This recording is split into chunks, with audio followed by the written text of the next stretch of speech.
ये जो पद्मवन रही नेमाल पीठ आर कौन महात्मा रही कौन किंवदंती रही नाना आप कहे देखु ये पीठटी कटक जिला नेमाल ग्राम रे अवस्थित। ये पीठटी आराध्य देवता होती महाप्रभु अच्युतानंद, जे कि आज को 550 वर्ष तलु जगन्नाथ निर्देश क्रमे निजर साधना पीठ रूपे बाछी। अच्युत गोलकनाथ साक्षात विष्णु स्वरूप कली जुगे विहारंच कलिकलुष नाशनम। जो जगन्नाथ मूर्ति नीलाचल स्थित से जगन्नाथ मूर्ति पद्मवन उदित।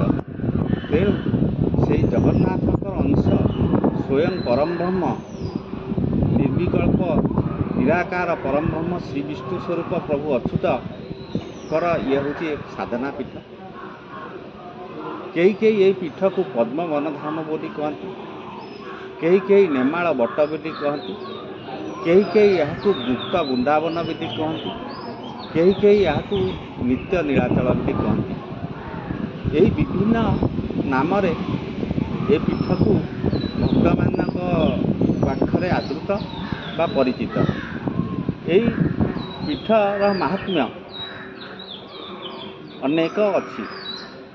ए कथा को आमे आम भाषा कहवा केवल मोर गोटे दृष्टांत हम। चित्रतोला नदीर उत्तर दिगरे यही नेमाल बट अवस्थित। जो जगार कि ब्रह्मा 108 वर्ष तपस्या करथिले, सेही सकाशे या पद्मवन धाम बोली कहती। जो स्थान रे प्रभु राधाकृष्ण ताकर पाटवंशिक सहित रास करथिले, ताहाकु सेही सकाशे नेमाल को उत्कलर गुप्त वृंदावन बोली कह जाए। जगन्नाथ ब्रह्म ए जगार गुप्त भाव किसी काल पूजित पूजा पाउथिले, तेणु आकु नित्य नीलाचल बोली कह जाए।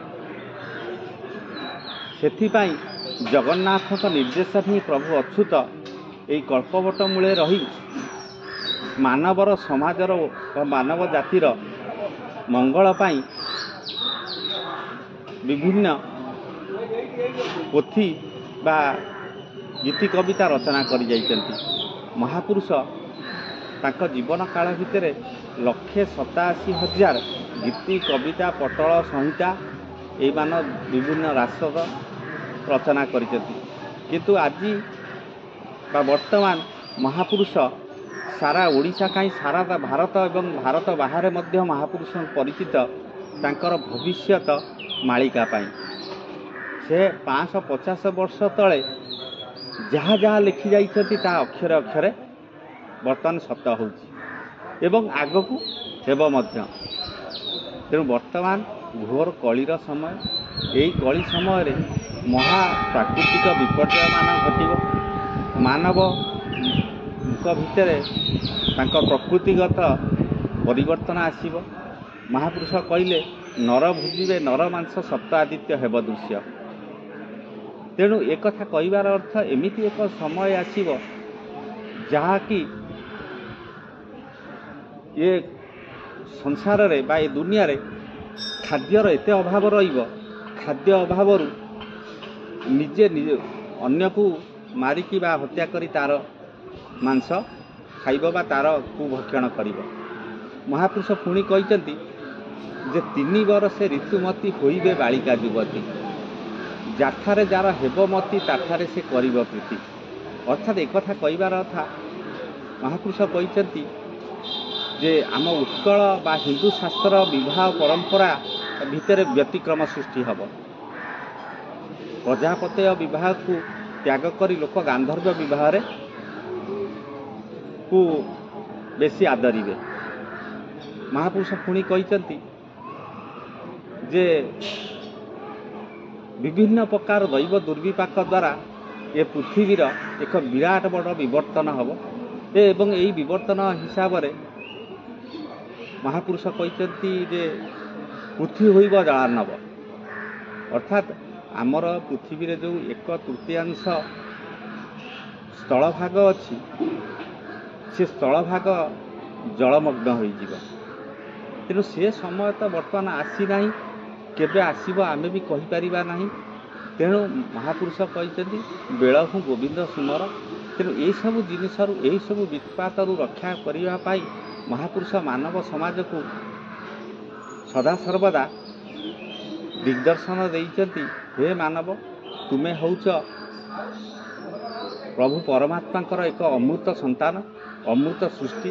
ତୁମ ପାଖରେ ବୁଦ୍ଧି ବିବେକ ଜ୍ଞାନ ଅଛି, ତୁମେ ଏହାର ସଦୁପଯୋଗ କର। ସଦାସର୍ବଦା ନିର୍ବିକାର ରୂପେ ତୁମେ ତୁମର କର୍ମ କର। ସଂସାର ଜଗତ ପ୍ରତି କିଛି ଜଗତବାସୀଙ୍କ କଲ୍ୟାଣ ଉଦ୍ଦେଶ୍ୟରେ କିଛି କର୍ମ କର। ନିଜର କର୍ମ କରିବା ସହିତ ସଦାସର୍ବଦା ସତ୍ୟ, ଶାନ୍ତି, ଦୟା, କ୍ଷମା ଭାବକୁ ଜାଗ୍ରତ କରି ତୁମେ ସତ୍ୟ ପଥରେ ନିଜର କର୍ମ କରିବା ସହିତ ଏ ସଂସାରର ଉନ୍ନତି ବା ସଂସାର ମଙ୍ଗଳ ପାଇଁ କର୍ମ କର। ଆଉ ବାକି ରହିଲା ଏ ପୀଠର କଥା ଆପଣ ପଚାରୁଥିଲେ। ଏ ପୀଠ ହେଉଛନ୍ତି ନିତ୍ୟ ନୀଳାଚଳ ବା ପୁରୀରେ ପ୍ରଭୁ ଜଗନ୍ନାଥ ସ୍ୱରୂପ, ଦ୍ୱିତୀୟ ସ୍ୱରୂପ ପ୍ରଭୁ ଅଚ୍ୟୁତ। ପୁରୀରେ ଶ୍ରୀକ୍ଷେତ୍ରରେ ଯେମିତି 12 ମାସରେ 13 ପ୍ରକାର ପର୍ବ ପାଳନ କରାଯାଏ, ଏ ପ୍ରଭୁ ଏହି କ୍ଷେତ୍ରରେ ବର୍ଷରକ 12 ମାସ ବିଭିନ୍ନ ଉତ୍ସବ ପାଳନ କରାଯାଏ। ଜଗନ୍ନାଥଙ୍କ ସେବା ପୂଜା, ପ୍ରଭୁଙ୍କର ଅଚ୍ୟୁତଙ୍କର ସେବା ପୂଜା ଏକ ଆଉ ଅଭିନ୍ନ। ଜଗନ୍ନାଥକୁ ଯେଉଁପରି ଗୋପାଳ ଅଷ୍ଟାଦଶକର ମନ୍ତ୍ରରେ ପୂଜା କରାଯାଏ, ମହାପ୍ରଭୁଙ୍କୁ ବି ସେହିପରି ଗୋପାଳ ଅଷ୍ଟାଦଶକର ମନ୍ତ୍ରରେ ପୂଜା କରାଯାଏ। ଏଇ ଆଗକୁ ଦେବସ୍ନାନ ପୂର୍ଣ୍ଣିମା ଆସୁଛି। ଏହି ଦେବସ୍ନାନ ପୂର୍ଣ୍ଣିମାରେ ଏହି ପଦ୍ମବନ ପୀଠରେ ସାରା ଓଡ଼ିଶା ବାହାରୁ ବିଭିନ୍ନ ଭକ୍ତ ଶ୍ରଦ୍ଧାଳୁମାନେ ଆସି ପ୍ରଭୁଙ୍କର ଦର୍ଶନ କରନ୍ତି ଏବଂ ପ୍ରଭୁଙ୍କ ଆଶୀର୍ବାଦ ଭିକ୍ଷା କରନ୍ତି। ଆପଣମାନେ ଏହି ଚିତ୍ରତଳାରେ ଆସି ଦେଖିବେ। ଏହି ଚିତ୍ରତଳାରେ ନାଗାତି, ବେଦାତି, ଯୋଗାତି, ସିଦ୍ଧାନ୍ତି, ଚାରି ବାବା ଯେ କହିଛନ୍ତି, 4 ପ୍ରକାର ସମ୍ପ୍ରଦାୟର ସାଧୁସନ୍ଥମାନେ ଆସି ପ୍ରଭୁଙ୍କୁ ଆରାଧନା କରନ୍ତି, ଚିତ୍ରାଙ୍ଗୀକୁ ଆଳତୀ କରନ୍ତି ଏବଂ ମାନବ କଲ୍ୟାଣ, ମାନବ ସେବା ପାଇଁ ବା ଜଗତର କଲ୍ୟାଣ ନିମିତ୍ତ ବିଶ୍ୱସାଥୀ ମହାଯଜ୍ଞ, ନାମ କୀର୍ତ୍ତନ ଏଇଭଳି କିଛି କାର୍ଯ୍ୟକ୍ରମ ଅତିବାହିତ ହୁଏ। ବାକି ରହିଲା ପୀଠର ଔଲିକିକ ଶକ୍ତି ବା ଔଲିକିକ କଥା ବର୍ଣ୍ଣନା କରିବା। ଏ କଥାକୁ କହିବା ଅପେକ୍ଷା ଅନୁଭବ ସୂତ୍ରରେ ହିଁ ଜାଣି ହେବ। ତେଣୁ ହେ ମାନବ ସାଥୀ, ହେ ଜଗତର କଲ୍ୟାଣ, ତୁମେ ହେଉଛ ପ୍ରଭୁ ପରମ ବ୍ରହ୍ମ ନାରାୟଣଙ୍କର ଦିବ୍ୟ ସୃଷ୍ଟି। ତେଣୁ ତୁମେମାନେ ଏବେଠାରୁ ଜାଗ୍ରତ ହୁଅ।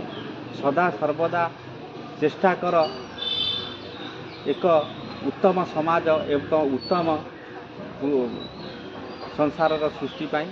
ତୁମ ପାଖରେ ପ୍ରଭୁ ବୁଦ୍ଧି ଦେଇଛନ୍ତି, ବିବେକ ଦେଇଛନ୍ତି, ଜ୍ଞାନ ଦେଇଛନ୍ତି, ଯାହାକି 56 କୋଟି ଜୀବଜନ୍ତୁଙ୍କ ପାଖରେ ନାହିଁ।